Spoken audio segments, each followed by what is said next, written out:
నమస్తే నేను Yashoda welcome to 9 PM news junction. Corona నియంత్రణ కోసం 5 రోజులు నైట్ కర్ఫ్యూ, శని ఆదివారాల్లో పూర్తి లాక్డౌన్ విధించాలని నిర్ణయించింది మహారాష్ట్ర ప్రభుత్వం. కరోనా రూల్స్ కఠినంగా అమలు చేయాలని ఆదేశించారు ప్రధాని మోడీ. తెలంగాణలో కరోనా పరిస్థితులపై మంత్రి ఈటెలకు ఫోన్ చేసి ఆరా తీశారు గవర్నర్ తమిళిసై. ఛత్తీస్గఢ్ మావోయిస్టుల దాడిపై కేంద్ర హోంమంత్రి అమిత్ షా ఉన్నత స్థాయి సమీక్ష. 4 రాష్ట్రాల్లో ముగిసిన ఎన్నికల ప్రచారం. మరిన్ని డీటెయిల్స్ చూసే ముందు న్యూస్ జంక్షన్లో హైలైట్స్ ఒకసారి చూద్దాం. కరోనా కేసులు, సర్కార్ చర్యలపై గవర్నర్ ఆరా. జగిత్యాల జిల్లా సిరిపూర్లో లాక్డౌన్కు తీర్మానం. మహారాష్ట్రలో శని ఆదివారాలు పూర్తి లాక్డౌన్, మిగతా 5 రోజులు నైట్ కర్ఫ్యూకు ఆదేశాలు. సెకండ్ వేవ్లో అత్యధికంగా 93,000కు పైగా కేసులు, కరోనా రూల్స్ కఠినంగా అమలు చేయాలన్న మోడీ. మావోయిస్టుల దాడిపై అమిత్ షా ఉన్నత స్థాయి సమీక్ష. క్షేత్రస్థాయిలో పర్యటించాలని సీఆర్పీఎఫ్ డీజీకి ఆదేశాలు. డ్రగ్స్ కేసులో 4 ఎమ్మెల్యేలు రిజైన్ చేయాలన్న సంజయ్. కేసీఆర్ కుల వృత్తుల్ని నాశనం చేశారని లక్ష్మణ్ విమర్శ. ఎన్నికలప్పుడే టీఆర్ఎస్ దొంగ హామీలిస్తుందన్న ఉత్తమ్. జానా చేసిన అభివృద్ధిపై ప్రశ్నించే హక్కు ఎక్కడిదని ఫైర్. రామ్ సింగ్ తండాలో ఎంపీ కవితను అడ్డుకున్న కేయూ స్టూడెంట్స్. ఉద్యోగాలు ఇవ్వటంలో సర్కార్ ఘోరంగా విఫలమైందన్న చాడా. పోలింగ్పై మమత లేఖ, ఆరోపణ నిజం కాదని ఈసీ ఫైర్. మోడీ విజయంలది విభజన రాజకీయమన్న రాహుల్. 4 రాష్ట్రాల్లో ముగిసిన ప్రచారం. ఎల్లుండి తమిళనాడు, కేరళ, పుదుచ్చేరిలో పోలింగ్.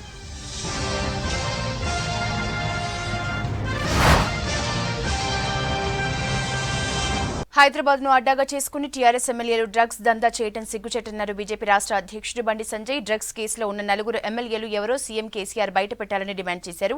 బీజేపీతోనే ఓబీసీలకు న్యాయం జరుగుతుందన్నారు. బీజేపీ ఓబీసీ జాతీయ అధ్యక్షుడు లక్ష్మణ్. రాష్ట్ర ప్రభుత్వం బీసీలను అణిచివేస్తోందన్నారు.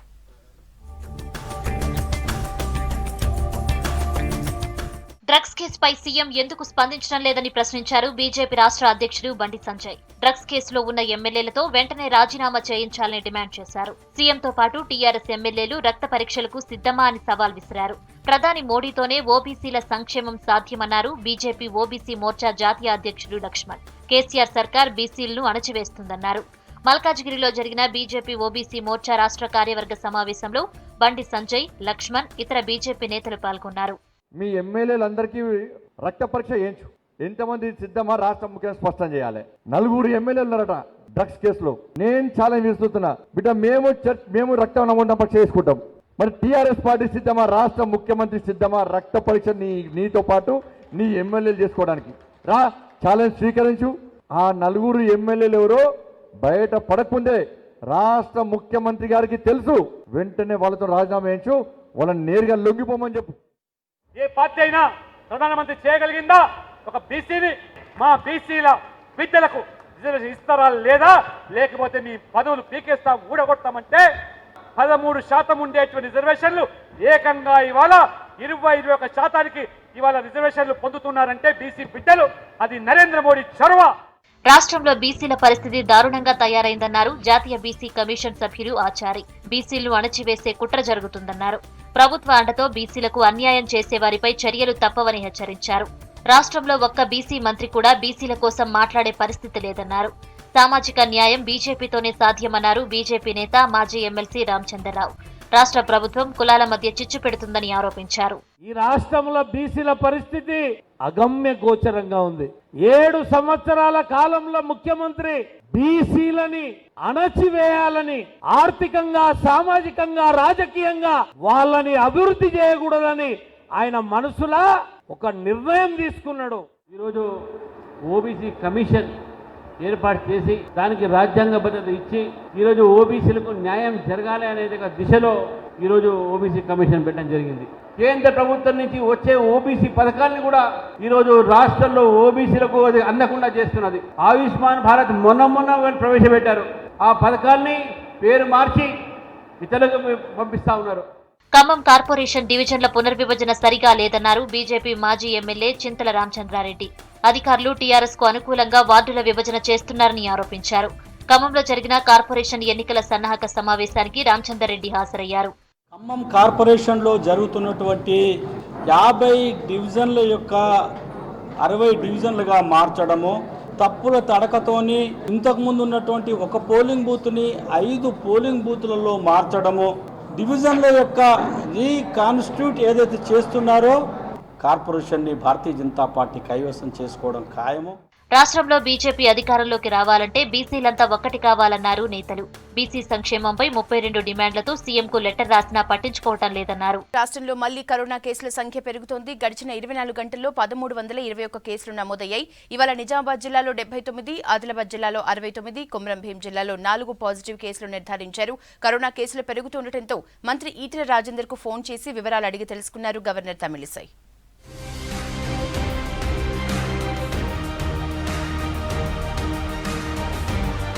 కరోనా కేసులు పెరుగుతుండటంతో మంత్రి ఈటెల రాజేందర్ కు ఫోన్ చేసి ఆరా తీశారు గవర్నర్ తమిళిసై సౌందరరాజన్. కరోనా కట్టడి, ట్రీట్మెంట్ కోసం తీసుకుంటున్న చర్యలపై వివరాలు అడిగి తెలుసుకున్నారు. పేషెంట్స్ క్రిటికల్ కండిషన్స్ కు వెళ్లక ముందే ప్రైమరీ స్టేజ్ లో కరోనాను గుర్తించేలా చర్యలు తీసుకోవాలన్నారు గవర్నర్. పుదుచ్చేరిలో ఉన్న తమిళిసై ఫోన్ లో ఈటెలతో మాట్లాడారు. టెస్టింగ్, ట్రేసింగ్, ట్రీటింగ్ తో కరోనా కట్టడికి పటిష్ట చర్యలు తీసుకుంటున్నట్లు గవర్నర్ కు వివరించారు మంత్రి ఈటెల రాజేందర్. ప్రత్యేకంగా యాప్ రూపొందించామని, హాస్పిటల్స్ లో మెరుగైన సేవలు ఏర్పాటు చేస్తున్నామని చెప్పారు. కరోనా కట్టడి కోసం కొత్త యాప్ తీసుకురావడంపై వైద్య ఆరోగ్య శాఖ అధికారుల్ని అభినందించారు గవర్నర్. ఎండల తీవ్రత, కరోనా విషయంలో అలర్ట్ గా ఉండాలని సూచించారు గవర్నర్ తమిళిసై.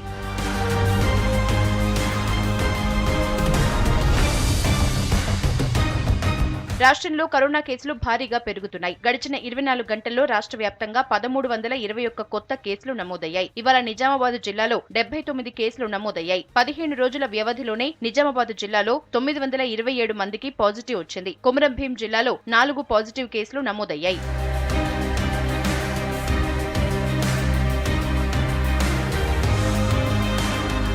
మరోవైపు జగిత్యాల జిల్లా మల్లాపూర్ మండలం సిరిపూర్ గ్రామంలో లాక్డౌన్ విధిస్తూ పంచాయతీ పాలకవర్గం తీర్మానం చేసింది. గ్రామంలో 27 మందికి కరోనా పాజిటివ్ రావడంతో ఈ నిర్ణయం తీసుకున్నట్లు గ్రామస్తులు తెలిపారు. గ్రామంలోని హోటళ్లు, కటింగ్ షాపులతో పాటు అన్ని దుకాణాలు ఈ నెల 15 వరకు మూసేయాలని నిర్ణయించారు. కిరాణా దుకాణాలు ఉదయం 6 నుంచి 10 వరకు, సాయంత్రం 6 నుంచి 9 గంటల వరకు మాత్రమే షాపులు తెరిచి ఉంచాలని డిసైడ్ చేశారు. షాపులకు వచ్చే వారికి మాస్కులుంటేనే వస్తువులు ఇవ్వాలన్నారు. ఎవరైనా నిబంధనలు ఉల్లంఘిస్తే 1000 రూపాయల జరిమానా విధిస్తామన్నారు.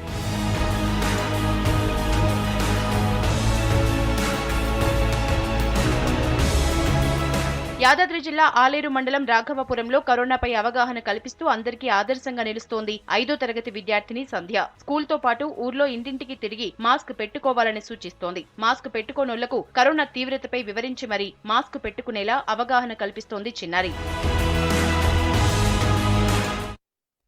కరోనా సెకండ్ వేవ్ దేశాన్ని వణికిస్తోంది. రేపటి నుంచి మహారాష్ట్ర మొత్తం నైట్ కర్ఫ్యూ అమల్లోకి రానుంది. వీకెండ్స్ లో పూర్తిగా లాక్డౌన్ పెట్టారు. కరోనా తీవ్రతపై ప్రధాని మోడీ హై లెవెల్ మీటింగ్ నిర్వహించారు. వైరస్ నియంత్రణకు తీసుకోవాల్సిన చర్యలు, వ్యాక్సినేషన్ పై రివ్యూ చేశారు. కరోనా జాగ్రత్తలపై జనాల్లో పెద్ద ఎత్తున అవగాహన కల్పించాలని ఆదేశించారు. హాస్పిటళ్లను అన్ని సౌకర్యాలతో సిద్ధం చేయాలన్నారు. కరోనాతో టెన్షన్ పడుతున్న మహారాష్ట్ర ప్రభుత్వం కీలక నిర్ణయం తీసుకుంది. వైరస్ నియంత్రణ కోసం రాష్ట్రం మొత్తం నైట్ కర్ఫ్యూ అమలు చేస్తున్నట్లు ప్రకటించింది. రాత్రి 8 గంటల నుంచి ఉదయం 7 గంటల వరకు కర్ఫ్యూ అమల్లో ఉంటుందని తెలిపింది. నైట్ కర్ఫ్యూలో అత్యవసర సేవలకు మాత్రమే అనుమతి ఇచ్చింది మహారాష్ట్ర సర్కార్. రాష్ట్రంలో వైరస్ ఉధృతిపై సమావేశమైన కేబినెట్ రాష్ట్రమంతా రాత్రి కర్ఫ్యూ అమలు చేయాలని నిర్ణయించింది. ఈ ఆంక్షలు సోమవారం నుంచే అమల్లోకి వస్తాయని తెలిపింది. ఇక వీకెండ్స్ లో పూర్తి లాక్డౌన్ విధించాలని నిర్ణయించింది మహారాష్ట్ర సర్కార్. శుక్రవారం రాత్రి నుంచి సోమవారం ఉదయం వరకు 3 రోజుల పాటు అన్ని బంద్ ఉంటాయని తెలిపింది. ఈ 3 రోజుల్లోనూ అత్యవసర సేవలకే అనుమతి ఇచ్చింది. मुंबई शहर में और महाराष्ट्र में जो संचारबंदी चालू थी, अब उसमें ये बदलाव होगा कि सिर्फ एसेंशियल सर्विस वालों को ही रात में गाड़ी चलाने की परवानगी मिलेगी. वो 8 से लेकर सुबह 7 तक का जो है वो एसेंशियल सर्विस जो होगी सिर्फ उन्हीं को गाड़ी चलाने की परवानगी मिलेगी. जिस तरीके से रेस्टोरेंट्स को जो टेक अवे और पार्सल की जो है फैसिलिटी दी जाएगी. రాష్ట్రంలో ఇప్పటికే పలు ప్రాంతాల్లో నైట్ కర్ఫ్యూ కొనసాగుతూ ఉండగా ప్రస్తుత నిర్ణయంతో రాష్ట్రం మొత్తం కర్ఫ్యూ అమల్లోకి రానుంది. రాత్రి 8 గంటల నుంచి ఉదయం 7 గంటల వరకు రాష్ట్రమంతా నైట్ కర్ఫ్యూ ఉంటుంది. కర్ఫ్యూ టైంతో పాటు డే టైంలోనూ 5 కంటే ఎక్కువ మంది గుమికూడటానికి వీల్లేదని హెచ్చరించింది మహారాష్ట్ర ప్రభుత్వం. గవర్నమెంట్ ఆఫీసులు 50% సిబ్బందితోనే పనిచేస్తాయని తెలిపింది. ప్రైవేట్ ఉద్యోగులు ఇంటి నుంచే పనిచేయాలని ఆదేశించింది. పగటి వేళల్లోనే హోమ్ డెలివరీ సర్వీసుల్ని అనుమతి ఉంటుందని చెప్పింది. బస్సులు, రైళ్లు 50% సామర్థ్యంతోనే నడుస్తాయంది. నైట్ కర్ఫ్యూలో హోటళ్లు, మాల్స్, రెస్టారెంట్లు, బార్లను పూర్తిగా మూసేస్తామని చెప్పింది మహారాష్ట్ర ప్రభుత్వం. కొత్త నిబంధనలతో మహారాష్ట్రలో థియేటర్లు కూడా పూర్తిగా బంద్ కానున్నాయి. కరోనా నిబంధనలు పాటించకుంటే రాష్ట్రంలో మళ్లీ లాక్డౌన్ తప్పదని పదే పదే హెచ్చరించారు ముఖ్యమంత్రి ఉద్ధవ్ ఠాక్రే. అయినా పరిస్థితిలో మార్పు రాకపోవడంతో చివరికి రాష్ట్రం మొత్తం రాత్రిపూట కర్ఫ్యూ విధించారు. కరోనా తీవ్రత పెరగడంతో హర్యానా సర్కారు కూడా కట్టడి చర్యలు ప్రారంభించింది. సభలు, సమావేశాలపై ఆంక్షలు విధిస్తూ నిర్ణయం తీసుకున్నారు అక్కడి అధికారులు. ఓపెన్ ఏరియాలో నిర్వహించే సభలకు 500 మందికి మించొద్దని, క్లోజ్డ్ ఏరియాలో 200 మందికి మించొద్దని ఆదేశాలు జారీ చేశారు. అంత్యక్రియల్లో 50 కంటే ఎక్కువ మంది పాల్గొనొద్దని సూచించారు. కరోనా ఉధృతి పెరగడంతో జమ్మూ కశ్మీర్, బీహార్లోనూ స్కూళ్లను మూసేస్తూ ఆదేశాలు జారీ చేశారు. కరోనా కేసులు పెరుగుతుండటంతో కీలక నిర్ణయం తీసుకుంది బీసీసీఐ. ఆడియన్స్ లేకుండానే ఈసారి ఐపీఎల్ టోర్నీ నిర్వహిస్తామని తెలిపింది. ప్లేయర్లంతా బయో బబుల్ నిబంధనలు పాటిస్తారని చెప్పింది. ముందు జాగ్రత్తగా ఎక్కువ మంది ప్లేయర్లను సెలెక్ట్ చేస్తున్నట్లు తెలిపింది. కరోనాను దృష్టిలో ఉంచుకుని 6 ప్రాంతాల్లోనే టోర్నీని కంప్లీట్ చేస్తామని వివరించింది. దేశంలో కరోనా తీవ్రత పెరుగుతుండటంతో ఉన్నత స్థాయి సమావేశం నిర్వహించారు ప్రధాని నరేంద్ర మోడీ. దేశంలో జరుగుతున్న టీకా పంపిణీ కార్యక్రమాలపై అధికారులతో రివ్యూ చేశారు. రాష్ట్రాలు, జిల్లాల్లో టీకా పంపిణీ కార్యక్రమం ఎలా సాగుతోంది, ఇప్పటివరకు ఎంతమందికి వ్యాక్సిన్ ఇచ్చారు, ఏ రాష్ట్రాల్లో కరోనా ఉధృతి ఎలా ఉంది వంటి అంశాలపై ఉన్నత అధికారులతో చర్చించారు. వైరస్ వ్యాప్తిని అరికట్టేందుకు తీసుకోవాల్సిన చర్యలపై సమీక్షించారు. వైరస్ నియంత్రణకు తీసుకోవాల్సిన జాగ్రత్తలపై పెద్ద ఎత్తున ప్రచారం చేయాలని అధికారుల్ని ఆదేశించారు మోడీ. మాస్క్ వాడకం, వ్యక్తిగత శుభ్రత వంటి అంశాలపై ఏప్రిల్ 6 నుంచి 14వ తేదీ వరకు అవగాహన కల్పించాలని చెప్పారు. వైరస్ తీవ్రత మళ్లీ పెరుగుతున్నందున హాస్పిటల్ సిబ్బంది అన్ని విధాలుగా సిద్ధంగా ఉండాలని సూచించారు. కావాల్సిన ఎక్విప్మెంట్, సౌకర్యాలపై ఫోకస్ పెట్టాలని ఆదేశించారు. శనివారం దేశంలో 93,249 కేసులు నమోదయ్యాయి. గతేడాది సెప్టెంబర్ తర్వాత ఈ స్థాయిలో కేసులు నమోదవటం ఇదే తొలిసారి. మహారాష్ట్ర, కర్ణాటక, ఛత్తీస్గఢ్, తమిళనాడు, ఉత్తరప్రదేశ్, పంజాబ్, మధ్యప్రదేశ్ రాష్ట్రాల నుంచి 81.42% కేసులు ఉన్నట్లు కేంద్ర ఆరోగ్య శాఖ చెప్పింది. బాలీవుడ్ హీరో అక్షయ్ కుమార్, గోవిందలకు కరోనా సోకింది. తాము ఆరోగ్యంగానే ఉన్నామని, హోం క్వారంటైన్లో ట్రీట్మెంట్ తీసుకుంటున్నామని చెప్పారు. కొద్ది రోజుల కిందట కరోనా సోకిన ఉత్తరాఖండ్ సీఎం తీరత్ సింగ్ రావత్ కోలుకున్నారు. ఉపరాష్ట్రపతి Venkaiah Naidu corona vaccine second dose తీసుకున్నారు. ఢిల్లీ ఎయిమ్స్ లో వెంకయ్య వ్యాక్సిన్ వేసుకున్నారు. ప్రతి ఒక్కరూ వ్యాక్సినేషన్ లో పాల్గొనాలని పిలుపునిచ్చారు. కరీంనగర్ జిల్లా తిమ్మాపూర్ మండలం అలుగునూరు కాకతీయ కాల్వ వంతెన దగ్గర ఇవాళ కూడా కీటకాల దండు ప్రయాణికుల్ని ముప్పు తిప్పలు పడుతోంది. వీటిని క్వాడిస్ ఫ్లై రకం పురుగులుగా నిర్ధారించారు అధికారులు. వాటి దృష్టి మళ్లించేందుకు ప్రత్యేక లైట్లను ఏర్పాటు చేసినా ఫలితం లేకుండా పోయింది. ఈ పురుగుల్ని చంపేందుకు కెమికల్స్ స్ప్రే చేసి ఫాగింగ్ కూడా పెట్టారు. అయినా మిడతల దండు కంటే ఎక్కువగా పురుగులు రోడ్డుపైకి దూసుకొస్తున్నాయి. చాలా పురుగులు రోడ్డుపై పడి చనిపోవడంతో అవి టైర్ల కింద పడి 2 వీలర్లు స్కిడ్ అవుతున్నాయి.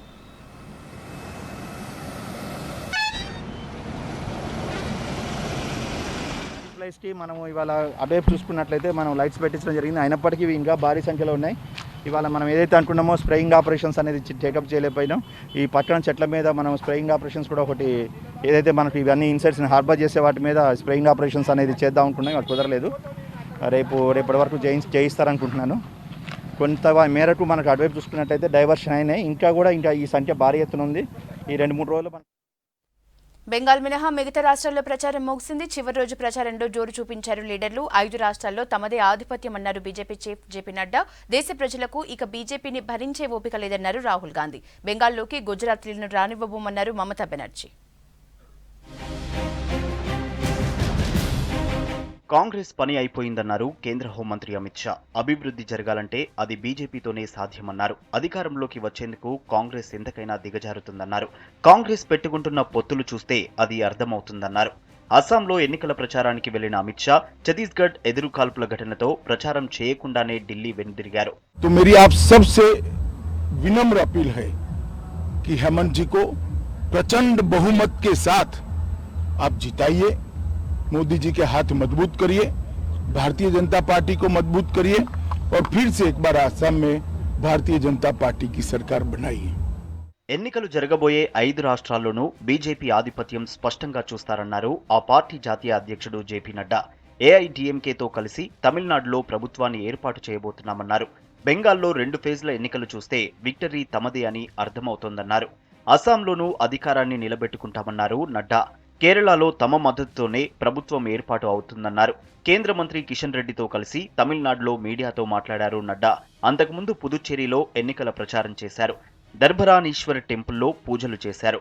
मैं बंगाल की बात करूं तो वहां के लोगों ने स्पष्ट रूप में ममता जी के टोलाबाजी, तुष्टीकरण, करप्शन, तानाशाही, क्रिमिनलाइजेशन ऑफ एडमिनिस्ट्रेशन, इन सब को नकारने का तय किया है और इससे तंग आकर वह भारतीय जनता पार्टी को एक तरफा सपोर्ट दे रहे हैं. గుజరాతీలు యూపీ, బీహార్ గూండాలతో బెంగాల్ను ఆక్రమించుకోవాలని చూస్తున్నారన్నారు ఆ రాష్ట్ర సీఎం మమతా బెనర్జీ. అయితే అది ఎప్పటికీ జరగదన్నారు.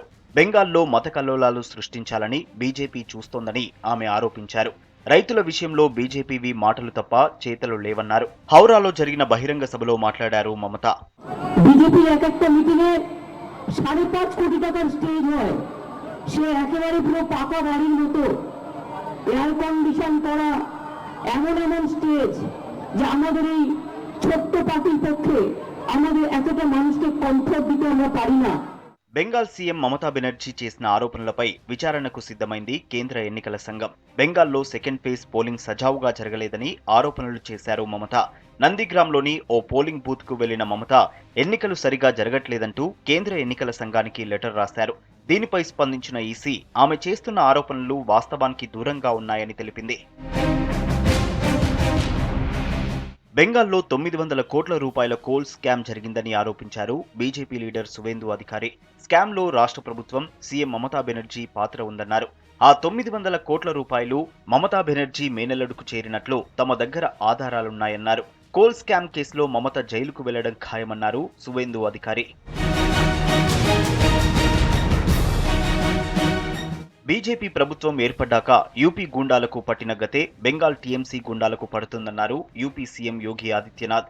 అప్పుడు కూడా మమత ఇష్టమొచ్చినట్లు నోరు పారేసుకుంటానంటే ఇక్కడి యువత సరైన జవాబు చెప్తారన్నారు. బెంగాల్లో ఎన్నికల ప్రచారం చేశారు యోగి.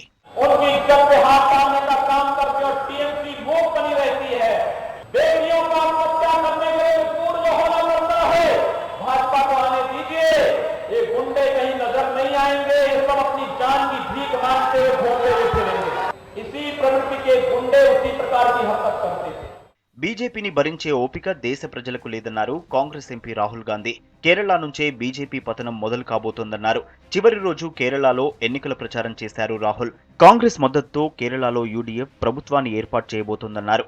అప్పుడే కేరళ ప్రజలకు న్యాయం జరుగుతుందన్నారు. అంతకుముందు వయనాడ్లో అనాథ చిన్నారులతో కలిసి ఈస్టర్ పండుగలో పాల్గొన్నారు రాహుల్. జీవన్ జ్యోతి అనాథ శరణాలయంలో చిన్నారులతో లంచ్ చేశారు. ప్రియాంక గాంధీతో చిన్నారులను ఫోన్లో మాట్లాడించారు. అక్కడి నుంచి ఆటోలో వెళ్లిపోయిన రాహుల్ డ్రైవర్ల సమస్యలు అడిగి తెలుసుకున్నారు. పెరుగుతున్న పెట్రోల్, డీజిల్ రేట్లపై వారితో చర్చించారు. The Prime Minister of India doesn't listen to the voice of Kerala, and with his arrogance he shatters millions and millions of lives. Few months after that, again, without any conversation with the people of Kerala, without any conversation with the small and medium businesses, without any conversation with the farmers, he says at midnight, I am passing GST. తమిళనాడులో ఎన్నికల ప్రచారం చేశారు DMK అధినేత స్టాలిన్. చెన్నైలోని కొలతూరు నియోజకవర్గంలో ఇంటింటికి తిరుగుతూ ఓట్లడిగారు. అంతకుముందు చెన్నైలో రోడ్ షో నిర్వహించారు. తమిళనాడు ముఖ్యమంత్రి పళనిస్వామి, ఉప ముఖ్యమంత్రి పన్నీర్ సెల్వం చెన్నైలో వేరువేరుగా ప్రచారం చేశారు.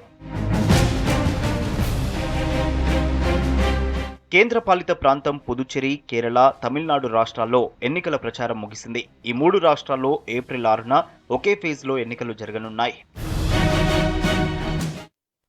తీన్మార్ స్టెప్లతో అదరగొట్టారు హీరోయిన్ సుహాసిని. తమిళనాడు ఎన్నికల ప్రచారం ముగింపు సమయంలో ఆమె డాన్స్ తో ఆకట్టుకున్నారు. మక్కల్ నిధి మయ్యం అధినేత కమల్ హాసన్ పార్టీ తరపున ప్రచారం చేసిన సుహాసిని ఆయన కూతురు అక్షర హాసన్ తో కలిసి డాన్స్ చేశారు.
ఇవి news junction updates. Coming up weekend Teenmaar వార్తలు. Stay tune to V6 news as it is.